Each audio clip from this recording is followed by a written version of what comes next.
그 청년의 질문이 틀린 말은 아닌데 뭔가 이상한 질문이었거든요. 한국 사람인 우리가 이스라엘의 역사의 기록인 구약을 왜 알고 배우고 그렇게 경험해야 하는가? 아마도 한 번쯤 처음에 신앙을 가지신 분들은 그러한 질문들을 스스로 해보셨을 거라고 생각을 합니다. 저는 묵묵히 생각을 하면서 어떻게 하면 쉽게 이 청년의 질문에 답을 해줄 수 있을까 생각을 했습니다. 생각하고 예수님께서 구약 성경을 어떻게 해석하셨는가? 구약 성경을 무엇으로 바라보고 계신가를 알려주는 것이 가장 합당한 설명이라고 생각을 하게 됐습니다. 그리고 하나님의 말씀을 묵상하는 가운데 오늘 읽은 이 본문의 말씀, 누가복음 24장의 이 말씀을 통해서 답변을 줄 수가 있었습니다. 오늘 우리가 읽은 절수는 10절, 11절 정도에 불과합니다. 그러나 이 속에는 예수님께서 구약 성경을 어떻게 바라보고 계시는지를 명확하게 보여주고 있습니다. 따라서 우리는 성경을 읽을 때마다 이 중심으로 해석해서 이것을 우리의 삶의 유익으로 삼아야 될 줄을 믿습니다. 많은 사람들이 성경에서 여러 가지를 얻으려고 합니다. 실제로 성경 속에는 많은 다양한 내용들이 들어있습니다. 문학적인 장르의 다양성도 분명히 있습니다. 그래서 문학을 하는 사람들 성경을 기본적으로 읽어야 된다라고 그렇게 생각을 하죠. 그뿐만이 아닙니다. 요즘에는 CEO들 가운데서도 예수님의 리더십에 관해서 배우려고 하는 사람들, 성경 속에서 예수님이 어떻게 리더십을 가지셨느냐 하는 것을 또 연구하기도 합니다. 그리고 소그룹을 어떻게 인도에 가셨느냐 하는 걸 보기도 하고, 갈등의 구도가 있을 때 어떻게 이 갈등을 해결했느냐 하는 것, 다양한 각도에서 성경을 해석합니다. 물론 그것이 나쁜 것은 아닙니다. 그러나 우리가 먼저 본질적으로 성경을 읽으면서 성경 속에서 무엇을 얻어야 되며 그것을 어떻게 우리가 삶의 유익으로 가져야 되는지는 예수님의 해석을 통해서 우리는 명확하게 바라볼 수 있게 되는 것입니다. 먼저 우리는 26절에 나와 있는 대로 구약 성경은 다른 책이 아닙니다. 예수 그리스도의 고난과 영광에 대한 기록이라는 사실을 우리는 분명히 바라봐야 됩니다. 우리가 예수 그리스도의 고난과 영광을 구약 성경에서 찾지 못한다면 어쩌면 우리는 성경을 읽으면서 주변에 있는 것들 찾아내고 그 본질에 있는 핵심적인 것, 그거 놓치고 있는 사람과 동일하다라고 볼 수 있습니다. 우리는 성경을 읽으면서 구약 성경에 드러나 있는 예수 그리스도의 고난과 영광을 함께 맛봐야 하는 것입니다. 베드로전서 1장 11절에 이렇게 고백을 합니다. 자기 속에 계신 예수 그리스도의 영이 그 받으실 고난과 후에 얻으실 영광을 미리 증거하여 어느 시 어떠한 때를 지시하는지 상고하니라. 깊이 연구하고 깨닫고 했다는 이야기입니다. 바로 예수 그리스도에 관해서 수시로 바라보고 연구하고 생각해 봐야 된다는 것을 본문은 이야기하는 것입니다. 우리는 신구약 성경 66권을 다 가지고 있습니다. 그러나 이 구약의 말씀을 단순히 이스라엘 역사 이렇게만 구분해가지고 생각한다면 이것은 우리에게 은혜나 아니면 깊은 역사를 하는 말씀으로 다가올 수 없습니다. 여기에는 이스라엘 역사의 내용들이 분명히 포함되어 있지만 그것이 핵심이 아니라 바로 예수 그리스도의 고난과 영광의 능력을 우리에게 보여주기 위해서 기록되어 있는 것입니다. 하나님께서는 역사를 통해서 우리에게 알려주십니다. 그래서 재미있는 사실은 히브리 사람들이 가지고 있는 원래 그 성경책의 목록은 우리가 가지고 있는 성경의 목록과 조금 다릅니다. 우리가 가지고 있는 성경의 목록은 창세기, 출애굽기, 레위기 이런 순서대로 편집이 되어 있습니다. 그러나 히브리 사람들이 가지고 있는 성경의 처음은 출애굽기입니다. 왜 그런지 아십니까? 그 다음에 창세기가 와요. 이유는 이렇습니다. 이스라엘 전 역사에 있어서 가장 기념할 만한, 그들이 잊을 수 없는 사건이 있다면 그것은 바로 애굽에서 자유함을 얻게 되는 출애굽 사건입니다. 이집트 탈출기죠. 하나님께서 친히 이집트를 떠날 수 있도록 인도해 주셨습니다. 근데 이스라엘 백성이 한 몇십 년의 이집트의 지배에 있었던 게 아닙니다. 성경 기록대로 얘기하면 430년입니다. 60년을 한 세대로 본다고 해도 7, 8세대가 속박 가운데 있는 것입니다. 우리 어릴 때 아마 좀 연세 드신 어르신들 아마 한 1935년 정도 기준으로 해가 그 이전에 태어나신 어른분들은 일본말을 수월하게 잘 하실 거라고 생각합니다.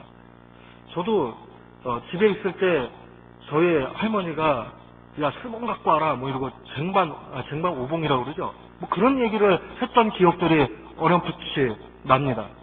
박격스 얘기도 많이 들리고. 그 한 세대, 우리는 34년, 35년, 좀 뭐 횟수대로 하면 36년, 이 정도의 속박을 받았는데도 불구하고 우리의 언어나 우리의 삶의 태도에 있어서 일본의 양식들이 많이 남아 있습니다. 그러나 이스라엘 백성에게 있어서는 60년을 한 세대로 봤을 때 7, 8세대입니다. 430년.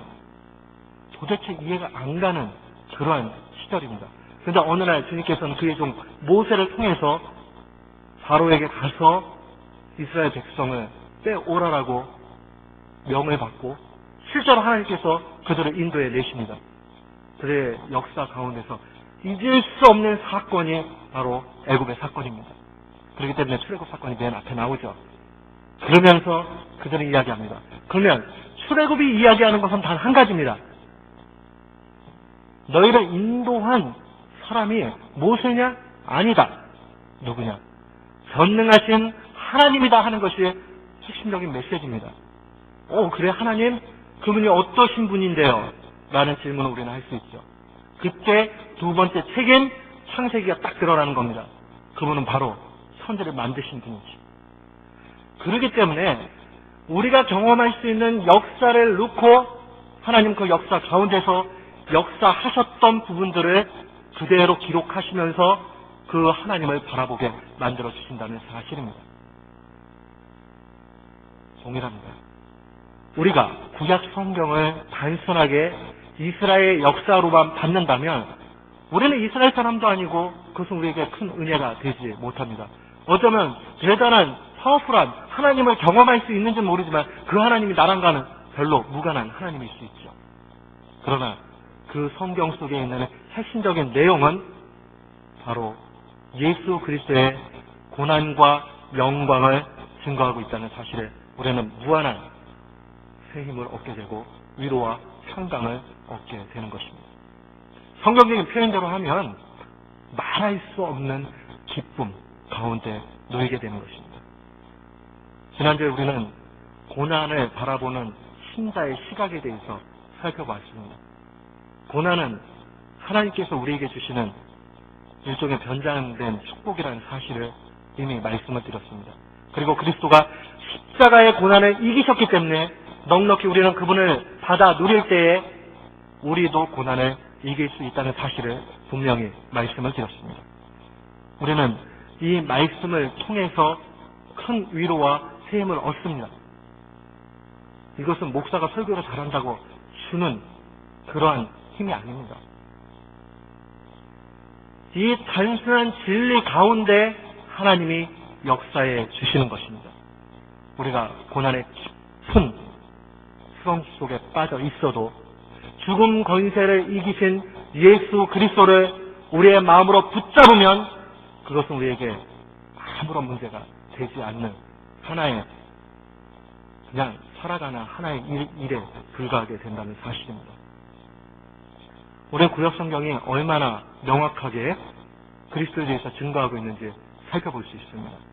오늘 우리가 27절에 보니까 이렇게 되어 있죠. 이에 모세와 내 모든 선지자들을 글로 시작하여 라는 표현이 나옵니다.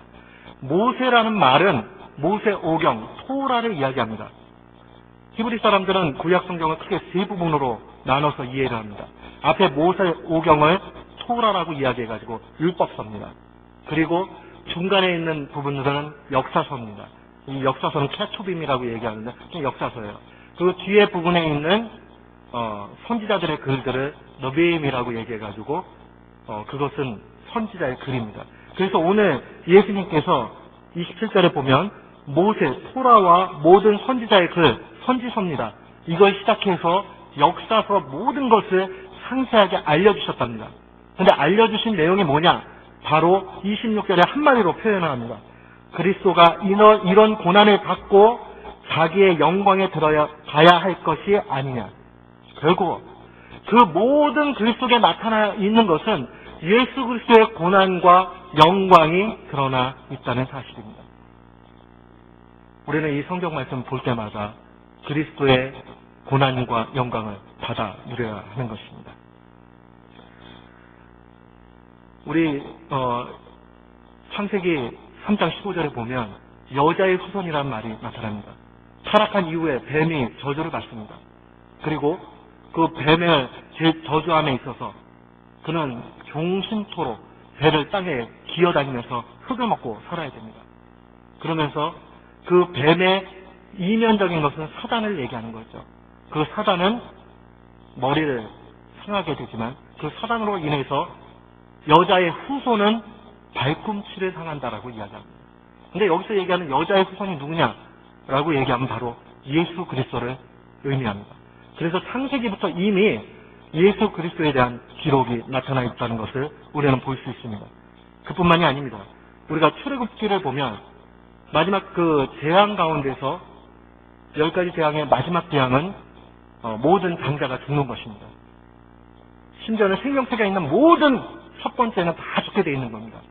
단 예외 사항이 있죠. 어린 양의 흠없는 어린 양을 잡아서 그 피를 문설주에다가 바르면 죽음의 사자가 천사들이 건너갈 때 다 죽이다가도 그 문설주의 피를 보면 그 집은 그냥 건너가는 겁니다. 그게 유월. 우리 담 넘을 때 월담한다고 그러죠? 그래, 유월이에요. 넘어간다는 뜻이에요. 패스오버. 그냥 넘어가는 겁니다. 그러면 그때서 어린 양이 뭘 상징합니까? 그것은 예수 그리스도입니다. 그래서 세례 요한이 예수 그리스도를 바라보면서 그렇게 얘기했죠. 보라, 세상자를 지고 가는 어린 양이로다. 이미 출애굽의 모든 중심도 예수 그리스도로 압축이 됩니다. 그것뿐만이 아니시죠. 레위기에 있는 속죄의 규례들, 그 다음에 모든 예법들, 이런 것들은 다 예수 그리스도를 중심 두고 있습니다. 우리가 일일이 다 찾을 수는 없지만 그 모든 내용들을 살펴보면 그 모든 것이 예수 그리스도에 관한 기록이라는 사실을 우리는 보게 됩니다. 광야에서 이스라엘 백성들은 노뱀의 그 사건을 경험하게 됩니다. 그 노뱀의 사건은 무엇이에요? 그들 불순종해가지고 광야에 있는 뱀들이 다 물려가지고 죽게 됐습니다. 그러나 나무 위에 그 높이 들려진 노뱀을 바라보는 자마다 구원함을 얻게 됐습니다. 노뱀이 신비한 능력이 있어서가 아닙니다. 바로 이 노뱀의 사건에 들려진 이 노뱀, 이것 자체가 상징하고 있는 것이 능력이 있기 때문에 그렇습니다. 마치 노뱀 자체는 아무것도 아니에요. 그건 도구입니다. 툴입니다. 그렇지만 그 노뱀을 들려줬을 때 거기에 상징되고 있는 것은 바로 나무에 달리실 예수 그리스도가 상징이라는 사실입니다. 결국 그 예수 그리스도를 바라보는 자마다 영원히 죽을 수밖에 없는 상황에서 삶으로, 생명으로 인도함을 받게 된다는 것을 볼 수 있죠. 민수기 21장 9절에 보니까 이런 말씀이 있습니다. 모세가 노뱀을 만들어 장대 위에 다니 뱀에게 물린 자마다 노뱀을 쳐다본즉 살더라. 이거에 대해서 갈라디아서 3장 13절에 이렇게 주석합니다. 그리스도께서 우리를 위하여 저주를 받은 바 되사 율법의 저주에서 우리를 속량하셨으니 기록된 바 나무에 달린 자마다 저주 아래에 있는 자라 하였습니다.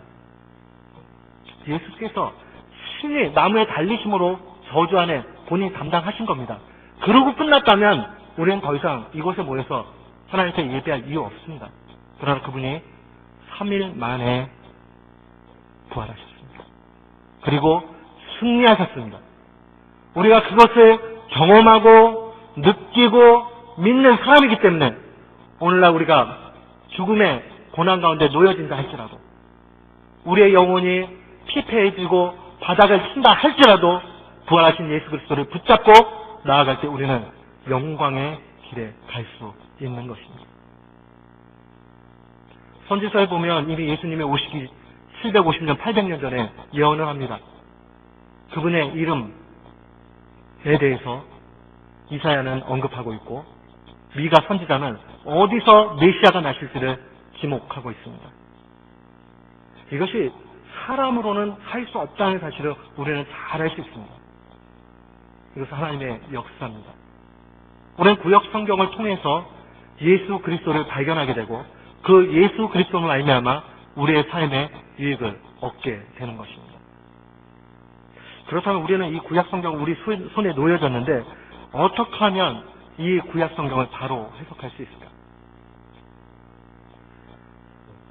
1517년이죠. 1517년에 종교개혁이 일어났을 때 가장 핵심적으로 대두되어 있던 내용 중에 하나가 무엇이었냐면 바로 성경에 관한 문제가 하나 있었습니다. 그 이전까지 중세 교회는 문제를 크게 가지고 있었습니다.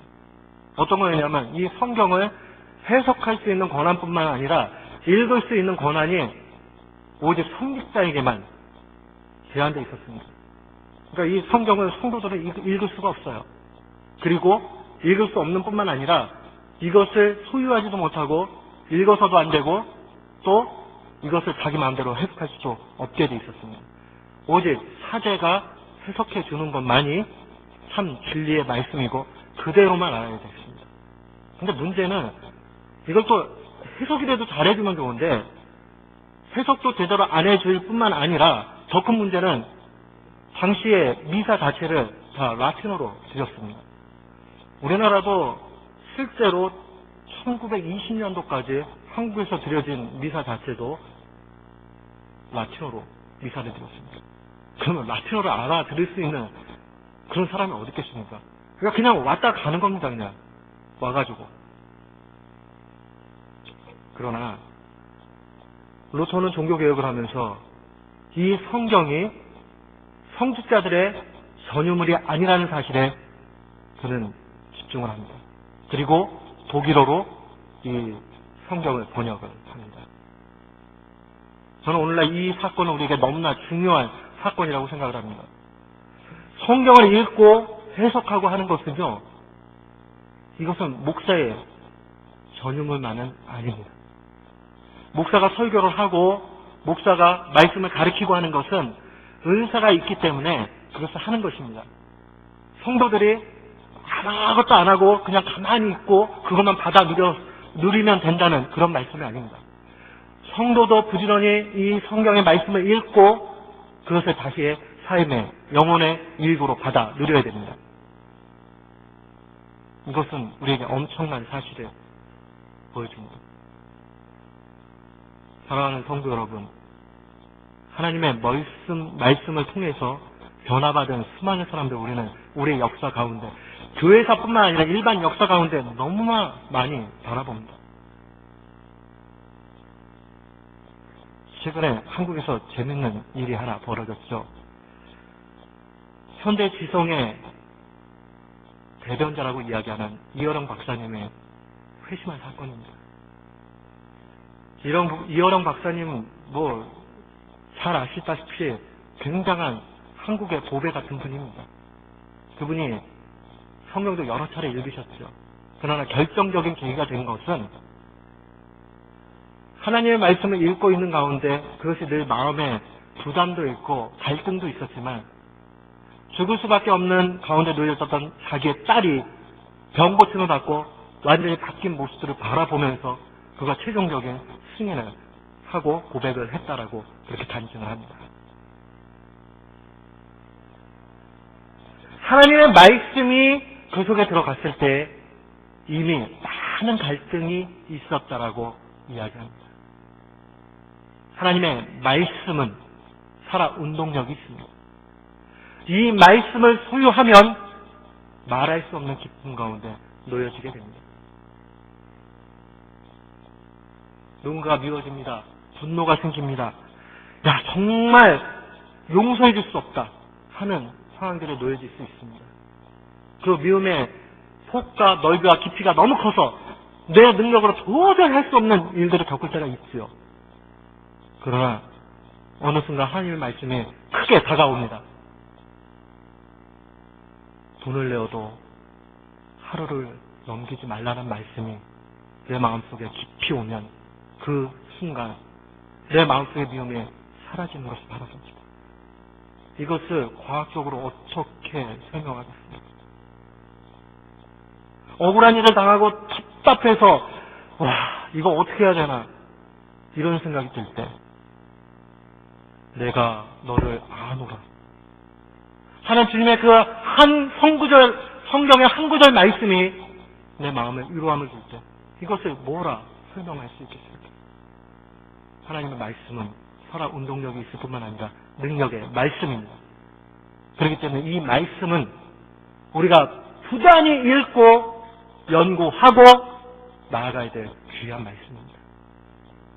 그런데 이 말씀이요, 우리가 그러나 이거를 갖다가 아무렇게나 내가 읽는 대로 편한 대로 해석해서는 안 됩니다.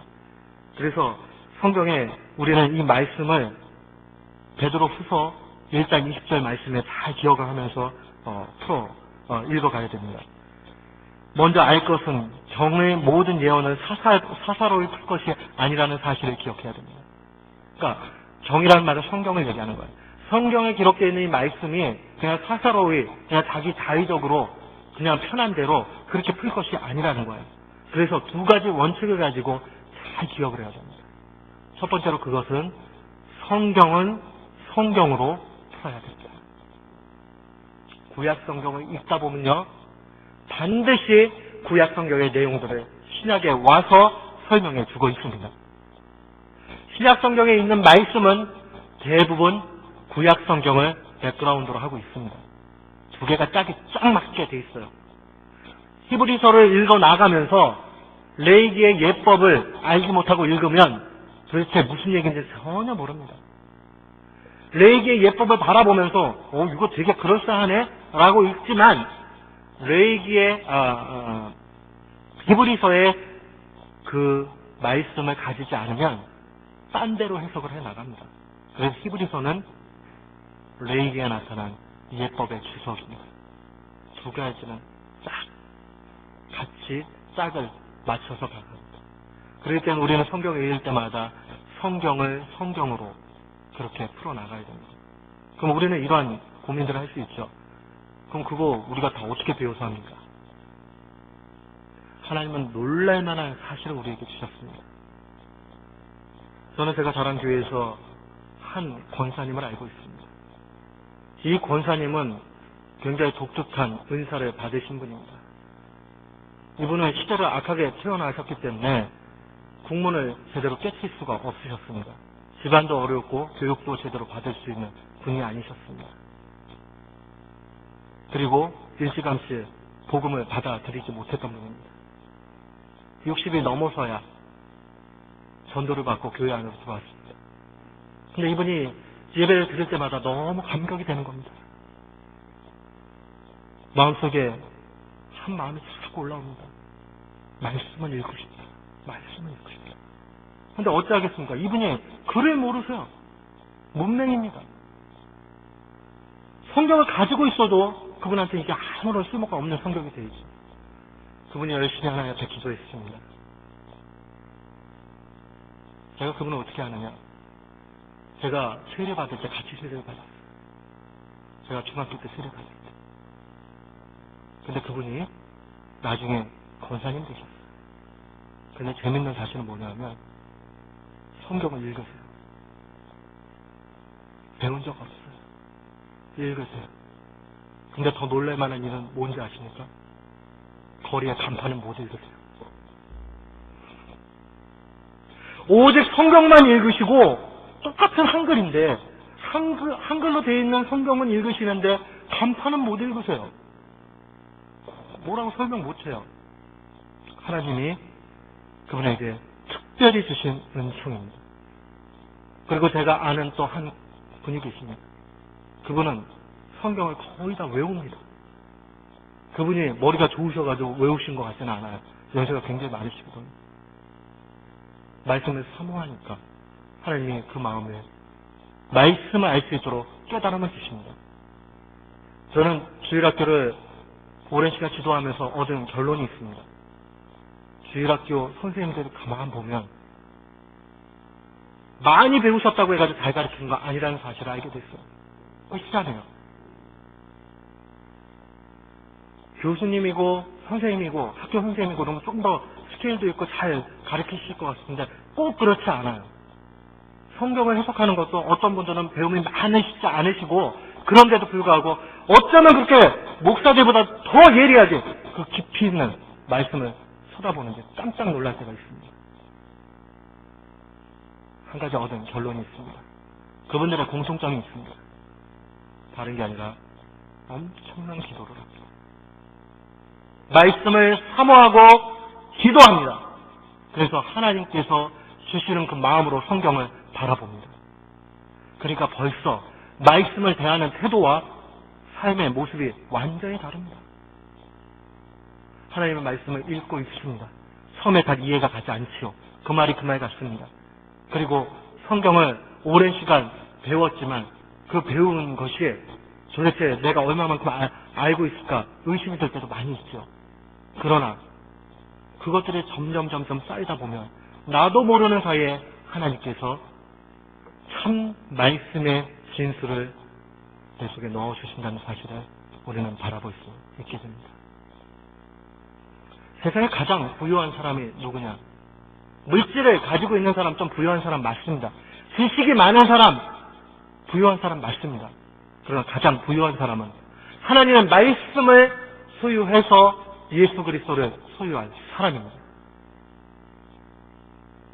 예수 그리스도의 기록인 이 성경 말씀을 부단히 마음속 깊이 간직하기 위해서는 우리는 성경으로 풀고 성경 풀기 위해서 열심히 기도하는 심령들이 되어야 될 줄을 믿습니다. 성경 우리를 구원에 이르게 하는 능력 있는 책일 뿐만 아니라 우리의 삶을 너무나 윤택하게 만드는 그런 책입니다. 하나님의 말씀이 들어오는 곳마다 안 바뀐 지역이 없습니다. 재밌는 사실은 산업혁명이 일어날 그 시점에 서해학자들이 판단을 해보면 영국보다는 프랑스가 훨씬 더 빨리 산업혁명이 왔어야 됐을 거라고 다 그렇게 바라봅니다. 당시의 재반 여건들을 바라봤을 때에 이 프랑스가 훨씬 더 산업혁명이 일어날 수 있는 여건이 된다라고 그렇게 봅니다.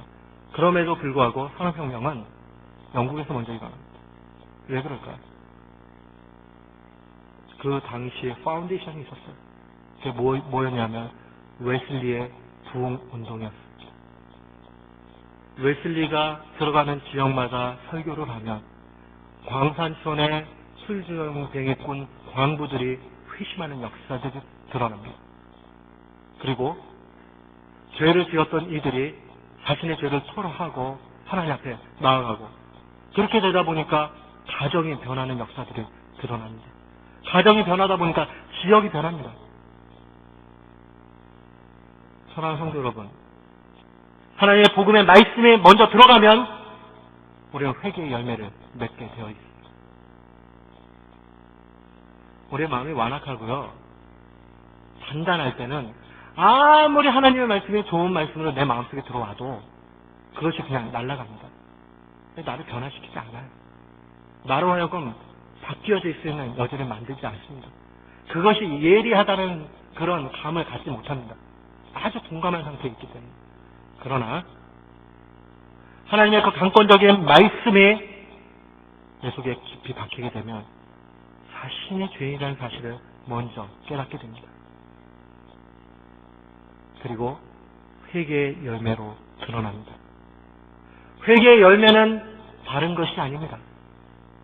하나님 앞에 죄사함을 받았다는 그러한 고백이고 삶의 태도에 있어서도 착함의 열매들을 맺게 되는 것입니다.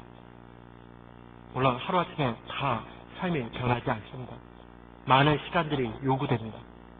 그러나 하나님께서는 하나님의 이 말씀을 통해서 우리가 죄인이라는 사실을 알게 하시고 그 죄인인 우리가 회개했을 때에 우리의 삶의 태도를 완전히 바꾸어 놓으시는 것입니다.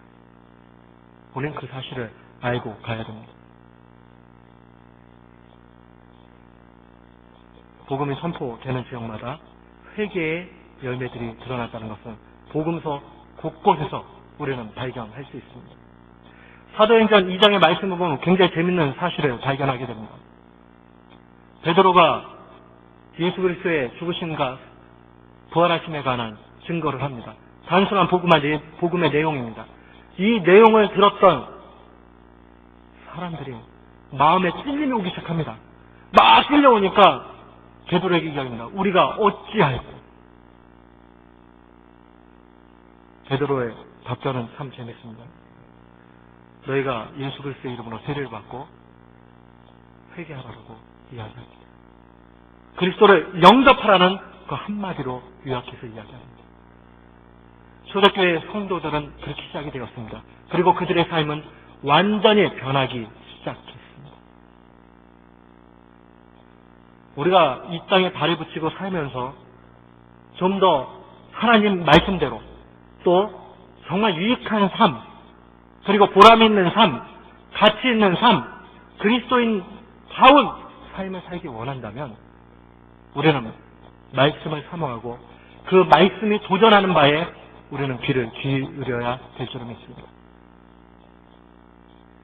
말씀이 내 속을 치고 들어와서 이야기하면 이해가 가던 안 가던 그것이 나의 가치관과 맞던 안 맞던 순종하고 가는 것입니다.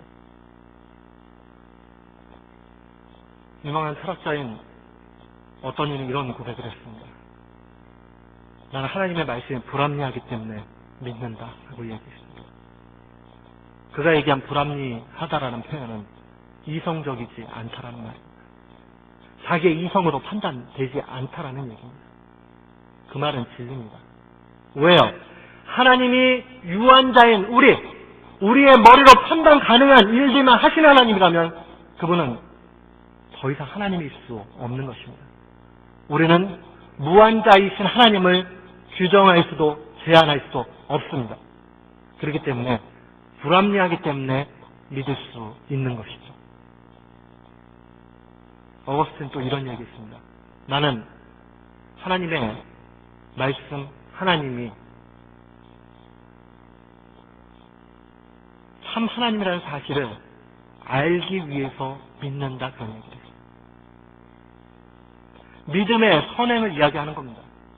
어쩌면 우리에게 이런 것이 먼저 필요합니다. 하나님은 우리가 다 알 수 없습니다. 그분의 말씀의 능력도 우리가 다 알기 어렵습니다. 경험하기도 어렵습니다. 그렇기 때문에 먼저 우리에게 필요한 자세는 하나님의 말씀을 믿고 순종하며 나아가는 것입니다. 그런데 하나님의 말씀 믿고 순종하고 나아갈 때 그 엄청난 보배와 같은 일들이 우리 삶 속에 일어난다는 사실을 아십니까? 저는 교회 사역하면서 너무나 많이 봤습니다. 젊은이들이 바뀌는 것뿐만 아닙니다. 젖먹이 같은 아이들의 바뀌는 것 이 정도뿐만이 아닙니다. 연세가 드셔도 예수 그리스도를 영접하고 그 속에 찔림이 있고 회개의 열매를 맺고 삶의 방향이 바뀌고 나니까 수많은 사람들이 그 사람을 향해서 박수를 치며 하나님의 살아계심을 함께 고백하는 것을 너무나 많이 봤습니다. 우리는 이 땅에 살아가는 존재입니다. 그러나 우리의 육신의 장막을 입고 사는 시간이 성경 표현대로 하면 70, 오래면 80입니다. 강건하면 80입니다. 뭐 좀 덤으로 하나님이 더 주시면 90, 100. 그러나 그 이후의 삶이라는 것은 그다지 소수의 분들 외에는 경험할 수 없는 일들입니다. 그렇다면 우리에게 남겨진 시간들이 얼마가 있을까 한번 추억해 보십시오. 생각해 보십시오. 그 시간들 우리가 어떻게 채울 수 있을까? 끔찍합니다. 우리는 우리의 육신의 장막을 다 벗고 언젠간 주님의 보좌 앞으로 다 나아가게 돼 있습니다. 그때 우리는 기억해야 됩니다. 우리가 이 땅에서 삶을 어떻게 살았냐 하는 문제에 대해서 분명히 답변해야 됩니다. 그렇기 때문에 우리는 날마다 회개의 열매를 맺어 나아가야 될 줄을 믿습니다. 말씀을 통해서 그리스도를 소유해야 됩니다. 그리스도를 소유한 사람은 우리의 삶 자체, 이생의 삶 자체도 결국 승리의 삶을 살게 되어 있습니다. 성경은 극히 제약적으로 우리들한테 성공하라라는 표현들을 암시적으로는 표현하고 있습니다. 그러나 명확하게 성공하는 삶이라는 표현을 하지 않습니다. 그러나 성경은 우리에게 이야기합니다. 승리하라 라고 이야기합니다. 우리가 어떻게 하면 승리할 수 있을까요? 그건 한 가지 길밖에 없습니다. 그 길은 바로 예수 그리스도를 소유하는 것입니다. 여러분들, 근데 우리가 예수 그리스도를 어떻게 소유할 수 있을까요? 오직 하나님의 말씀을 통해서 예수 그리스도가 내 속에 들어올 때만 예수 그리스도를 소유할 수 있는 것입니다. 저는 여기 있는 우리 모든 교우들이 한 분도 빠짐없이 인생 가운데 승리하기를 원합니다. 복음의 능력 가운데 몇 년을 있었느냐가 중요한 것이 아니라 최종 승리했느냐 실패했느냐가 중요합니다. 저는 우리 여기 계신 분들이 다 복음의 능력을 경험하기를 바랍니다. 제가 받은 그 경험들 속에서 나타난 하나님의 능력이 너무나 크기 때문에 다시 한번 간절히 권면합니다. 그리스도를 소유하십시오. 말씀을 통해서 그리스도를 소유하십시오. 여러분들의 인생이 바뀌어집니다. 기쁨이 넘칩니다. 물론 고난도 있고 환난도 많고 더욱더욱 어려운 일도 많이 있습니다. 그러나 그것은 우리에게 문제되지 않습니다. 죽음의 권세를 이기신 예수 그리스도가 부활하셨기 때문에 우리는 그분을 소유하고 있으면 이 땅의 어려움도 이겨나갈 수 있는 것입니다. 그분이 붙잡아 주십니다. 이 포트도 기도하면서 쓰면 잘 써집니다. 의견 대립도 기도하면서 대립하면 마음 안 상하고 잘 됩니다. 마음이 좀 상했어도 또 기도하면 하나님이 회복시켜 주십니다. 오늘 집에 가자마자 하실 일이 있습니다. 거울을 한번 보십시오.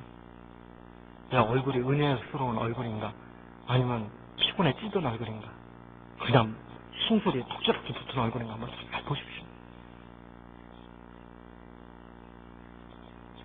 그리스도의 능력은 이 생뿐만 아니라 내 생에도 우리의 삶을 승리의 삶으로 인도해 주십니다. 기쁨 가운데 사는 성도들 되기를 저는 정말 바랍니다. 그리고 저도 그렇게 살기를 원합니다. 다 같이 기도하겠습니다.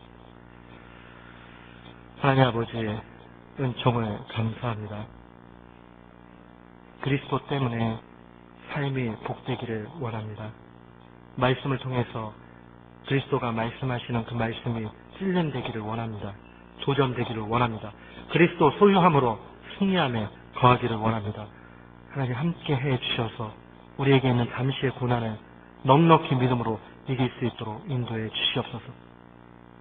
그리스도의 고난, 영광으로 들어가는 통로였고 그분 만났을 때 수많은 이들이 변했던 것을 고백합니다. 말씀을 사랑하고 성경을 성경으로 풀며 기도로 은총을 얻고 회개의 열매를 맺어서 승리의 삶 살아가는 우리 모두 될 수 있도록 인도해 주시옵소서. 모든 말씀 예수 그리스도의 이름으로 간절히 기도하옵나이다. 아멘.